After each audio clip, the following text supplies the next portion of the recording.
Yaw nakabim na preparation for buhos. So dadlaw ni mabuhusan na gid ni ang roof beam.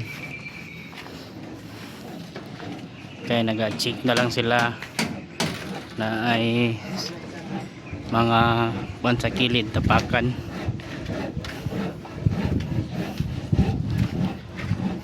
May na lang dyan. Napaday diha ang gamay. Okay. Paday mga kuan sa poste ani. So mao na ni ang update guys, no, diri sa na maka project gamay na lang yun.